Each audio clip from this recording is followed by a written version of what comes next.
breathing movement. Ah, long bone. What do you notice about this bone? What do you notice about the bone? Now take your pencil and write down what you observe about this bone. Okay, of course you should pause the video. Alright, now what shape is this? What it looks like? Like a ball. Of course, it looks like a ball. Good. Now what does right here look like? Alright, can I give you a clue? Go to your door and look to where the door is attached to, where it swings, where the door swings. Then you see two different hinge. Doesn't this section look like the hinges? Alright, later on, you'll know a little bit more about these ends of this long bone. Okay, there you go. Now, read. Long bones are hard, dense bones that provide strength, structure, and mobility. The femur or the thigh bone is a long bone. A long bone has a shaft and two ends. See? One, two ends, and it has a shaft. There are also bones in the fingers that are classified as long bones, even though they are short in length. This is due to the shape of the bones, not the actual size.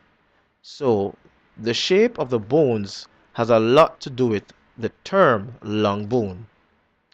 Long bones contain yellow bone marrow and red bone marrow, which produces blood cells. Now the red bone marrow, it produces red blood cells, and the yellow bone marrow, it produces white blood cells. Now we're at the characteristics of bones. Now your syllabus requires you to know the characteristics of bones. I'm going to ask you to listen to me carefully now about the characteristics of the bones. Now, 1. The bones are made up of protein and minerals, and mostly made up of calcium phosphate and small amount of magnesium salts. Now this makes it very hard. So the calcium phosphate and the magnesium salts, it makes the bone very hard. Now the bone also contains collagen, collagen, collagen fibers, which allows it to stretch somewhat. So it cannot all stretch, but it has some ability to stretch. Now the collagen is a protein. Now let's look at the different parts of the bone. Now this area of the bone is referred to as the spongy bone. Now the spongy bone is found underneath what we call the compact bone. And of course, it has spaces in the so there are a lot of spaces in the spongy bone which causes the bone to feel light. So this spongy bone is underneath the compact bone. Now if you have, say, like you're eating chicken and you take the leg, now that part that you can see after removing the flesh is called the compact bone.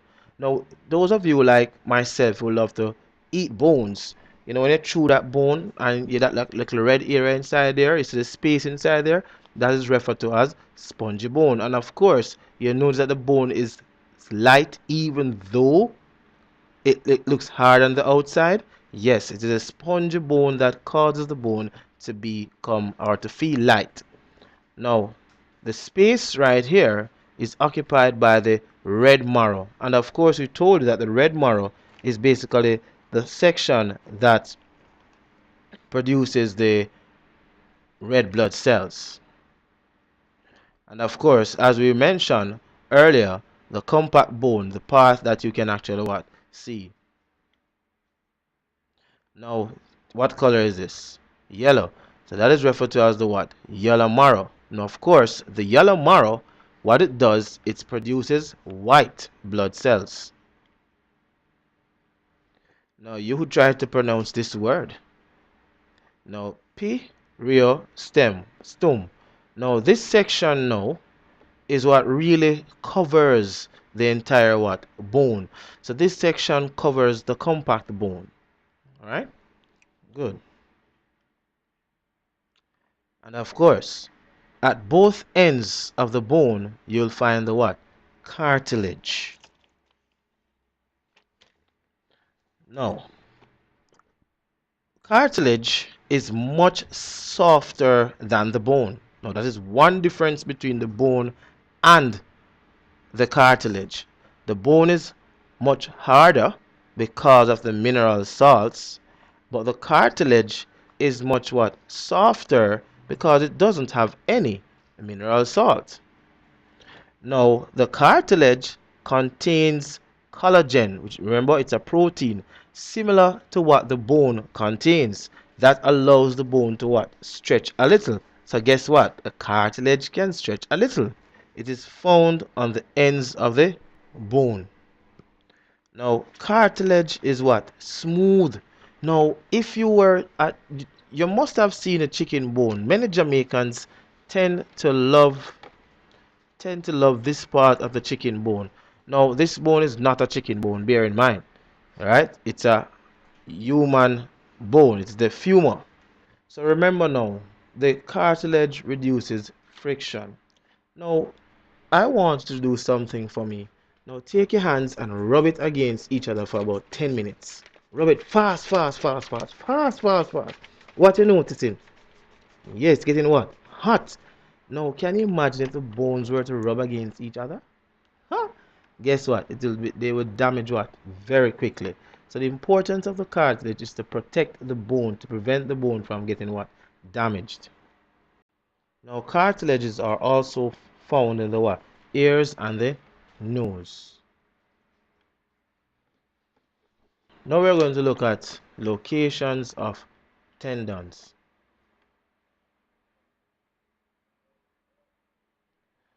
Okay. All right. Now here we have a tendon, this area. See? This is called a tendon. These are tendons. Now where is the tendon? All right. Now note the tendon is at the end of the what? Muscles.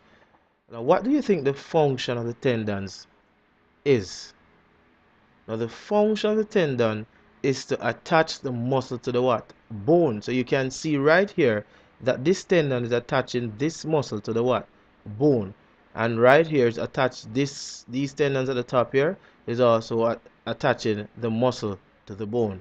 So tendons basically attach muscles to bones. Okay. Now the tendons, they attach muscles to what? Bones. So as you can see, this muscle right here is being attached to this bone by this tendon. Now they are made from hard elastic what? Fiber. So it can stretch a little but not too much. They cannot stretch because of the hard elastic what? Fiber. Good. Now let's look at the locations of ligaments. Now I want you to look at this purple part of the picture here. Now here we have a bone and another bone. Now you notice that this purple thing is attached to this bone and is also attached to the other bone. Now the purpose of the ligaments basically is to what? Join bones together. So that those are the what? Ligaments. Now ligaments are called connective what? Tissues, which supports joints. Ligaments can stretch to allow the bones they join to move. So remember, once again, the function of the ligament is to join what? Bones. And the function of the tendons is to join muscles to bones. Very good. So ligaments attach bone to bone. Joints. Now there are two main joints. You have what we call the fibrous joint. Now, the fibrous joint, an example where you can find fibrous joints is at the skull. And in between the vertebrae, joined by a cartilage called the intervertebral disc, you'll also find fibrous joints. Now, so once again, joints where bones meet bones, that is where you'll find what? Joints. So joints are the areas where two or more bones meet.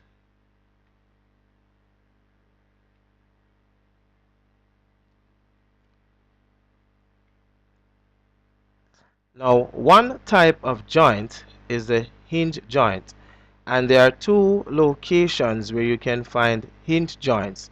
Right here, which is the elbow joint, and right here you have the what? Knee joint. And this joint is a type of what we call a synovial joint.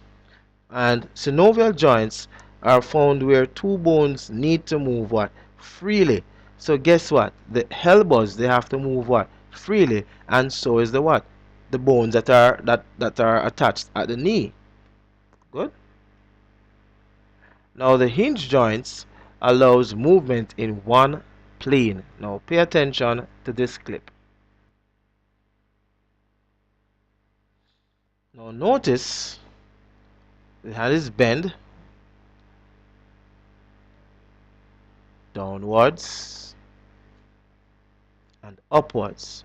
So he's pointing to you now, and he's looking at the radius, and he's also looking at the point at the hinge joint. So where he points his finger is the hinge joint. So you notice now that the hinge joint allows movement in one plane only. Look at another example. Now this is the patella, the knee joint, another hinge joint. You notice he's bending the knee forward and backward. So notice now those are two examples of what? Hinge joints. So they can only move in one plane only. Now examples of hinge joints are the elbow and knee joints, as you have just seen a while ago. Now we are going to another type of synovial joint. Now we have the ball and socket what? Joints. Now if you look at this picture right here, what does this look like to you? Look like a what? A ball. And this area that is actually receiving the ball is called a socket. Just like, for example, if you are screwing in a bulb, what you screw the bulb into is a what? Socket. Right? So that's why it's called a ball and socket joint. Now, what's the difference between the ball and socket joint and the hinge joint? Now, with the ball and socket joint, it allows movement in more than one plane, or it creates what we call a circular movement. So the joint allows movement in all planes. Now pay close attention to this video clip. You will notice that this person was rotating his hands in more than one plane, and you will see him rotating it in a circular plane as well.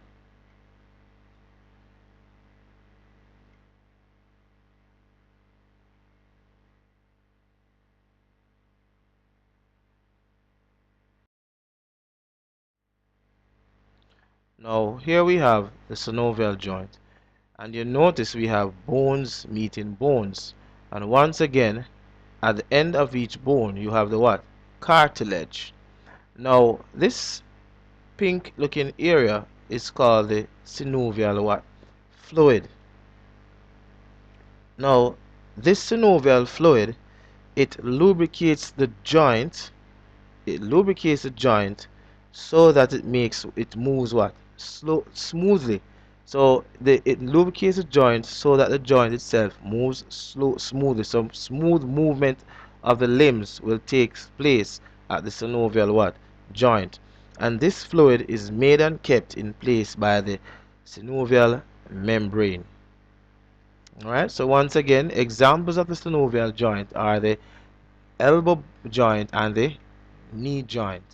Now, so the synovial joint, it promotes free movable what?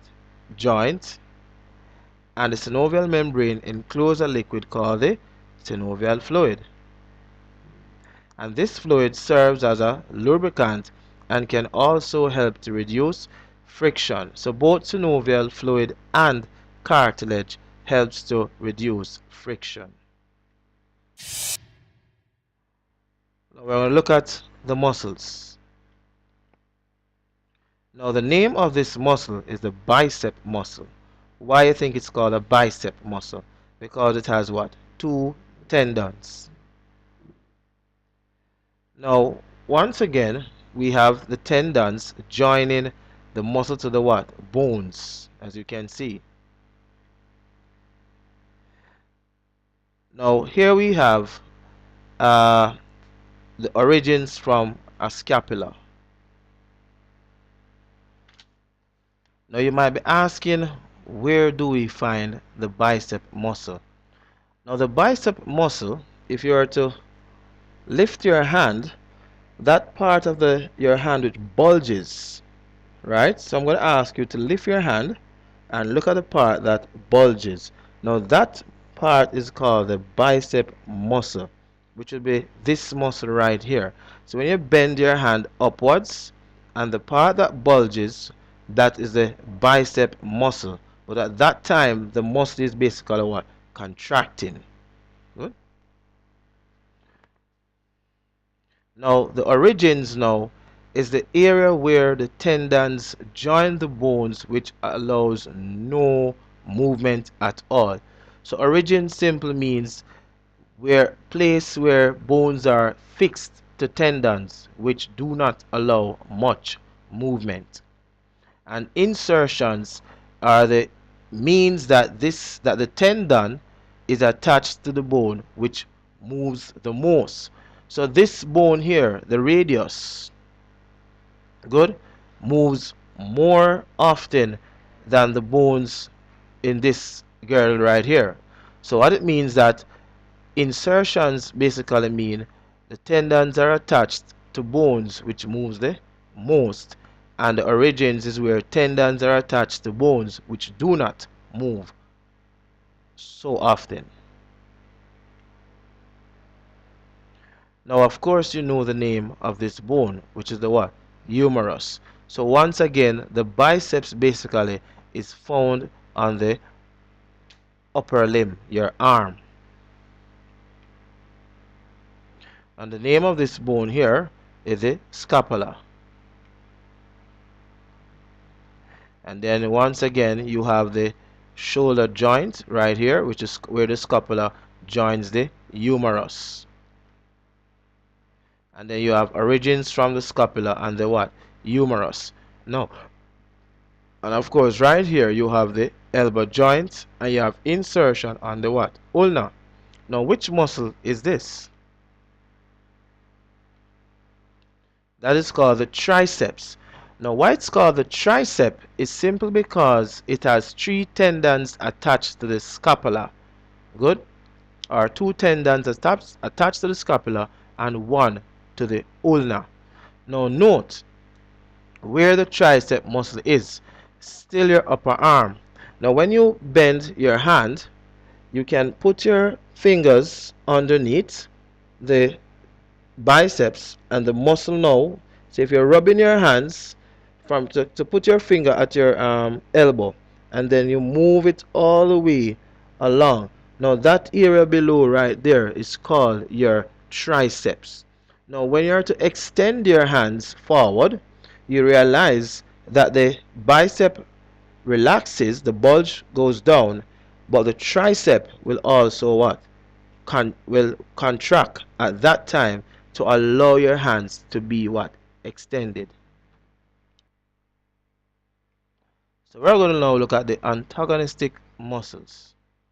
Alright, I'm going to explain to you about the antagonistic muscle behavior. Now right here is this muscle right here is referred to as the biceps.